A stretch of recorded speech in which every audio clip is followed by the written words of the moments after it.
Assalomu alaykum. Bugungi darsimizning mavzusi magnit maydonidagi oqimga qarshi ta'sir etuvchi kuch, ya'ni fizikada fundamental o'ringa ega bo'lgan Amper qonunidir.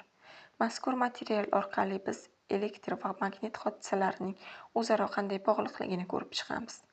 Taqdimotimiz davomida biz magnit maydonining tok bilan o'zaro ta'siridan boshlab, Amper kuchining matematik ifodasi, yo'nalishini aniqlash qoidalari hamda ushbu qonunning zamonaviy texnikadagi, xususan elektr dvigatellaridagi amaliy ahamiyatiga to'xtalib o'tamiz. Fizikada ma'lumki, har qanday tok o'tayotgan o'tkazgich atrofida magnit maydon hosil qiladi. Agar biz bunday o'tkazgichni tashqi magnit maydoniga joylashtirsak, bu ikki maydon bir-biri bilan o'zaro ta'sirlashishni boshlaydi. Ekranda ushbu jarayonning sxematik ko'rinishini ko'rishingiz mumkin. Magnit maydonida joylashgan tokli o'tkazgichga ta'sir qiluvchi bu kuch Amper kuchi deb ataladi. Mikroskopik darajada qaraydigan bo'lsak, bu kuch o'tkazgich ichidagi elektronlarning tartibli harakatiga magnit maydonining ko'rsatgan ta'siri, ya'ni Lorentz kuchlarining yig'indisidir.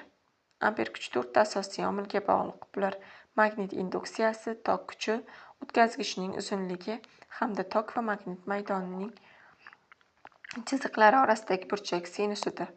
Matematik ifodasi Fa teng B ko'paygan I ko'paygan L ko'paygan sinus phi.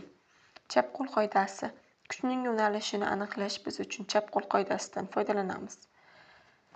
Kaftimizni shunday tutamizki, magnit chiziqlari kaftga kirsin, barmoqlarimiz tok yo'nalishini ko'rsatsin.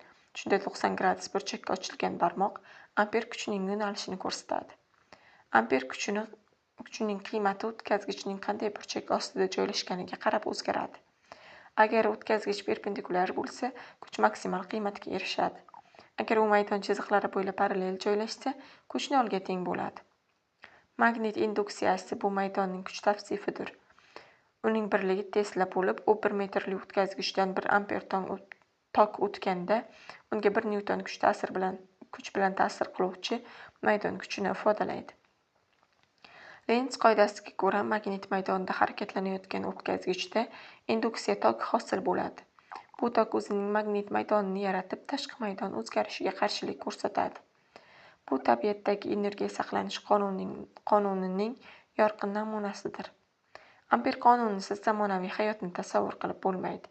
U elektromagnit kranlarida, metallarni ko'tarishda, o'lchov asboblarining ishlashida hamda karnaylarning tovush to'lqinlarini hosil qilishda qo'llaniladi. Elektr dvigatellari Amper qonunining eng muhim tatbiqidir.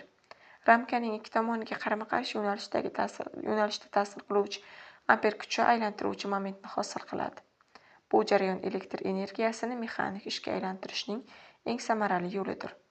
Xulosa qilib aytganda, Amper qonuni fizikadagi eng fundamental qonuniyatlardan biridir.